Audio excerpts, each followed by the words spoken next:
দেখতে পাচ্ছেন জায়গাটা খুবই সুন্দর এবং এখানে অনেক বড় সুন্দর একটি মাঠ। খুব সুন্দর এবং অনেক বিশাল বড় এরিয়া নিয়ে এই আতলাপুরের যে মাদ্রাসা এবং এতিমখানা, সেটা বিশাল বড় এরিয়া। এই যে দেখতে পাচ্ছেন আপনারা, অনেক বড় একটা এরিয়া নিয়ে এই মাদ্রাসা এবং এতিমখানা এটা এখানে অবস্থিত। অনেকগুলা নারিকেলের গাছ দেখতে পাচ্ছি। ছোটবেলায় আমি একটু দুষ্টু প্রকৃতির ছিলাম, তো আমাদের স্কুলে নারিকেল গাছ ছিল।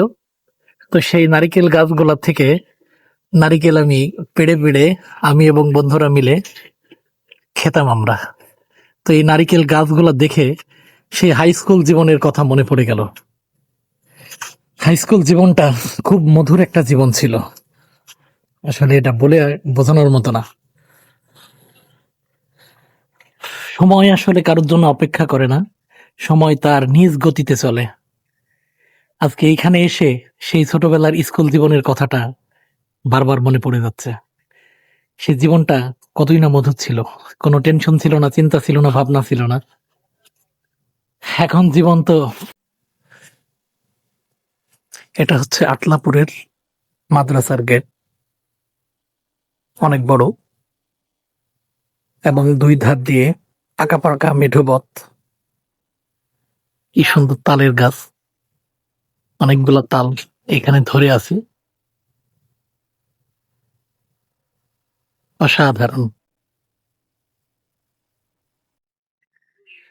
সুপ্রিয় দর্শক, এই মুহূর্তে আমরা আছি আতলাপুরে, অর্থাৎ এটা রূপগঞ্জের মধ্যে পড়েছে। আতলাপুর এতিমখানা এবং মাদ্রাসা এটা, এখানেই আমরা এখন আছি। তো আপনারা দেখতে পাচ্ছেন জায়গাটা খুবই সুন্দর এবং এখানে অনেক বড় সুন্দর একটি মাঠ। এই মাঠে ছেলেপিলেরা মাদ্রাসা ছেলেপিলেরা এখানে খেলাধুলা করে এবং বিশাল বড় এরিয়া নিয়ে জায়গাটা। খুবই ভালো লাগছে এবং শুক্রবারের দিন এখানে আসলে ঘুরতেই ভালো লাগছে। আজকে শুক্রবার, তাই অফিস কক্ষগুলা সব বন্ধ। ছুটির দিন দেখে মাদ্রাসার ছেলেরা এখানে নাই। কত সুন্দর বিশাল বড় একটি মাঠ এখানে আছে।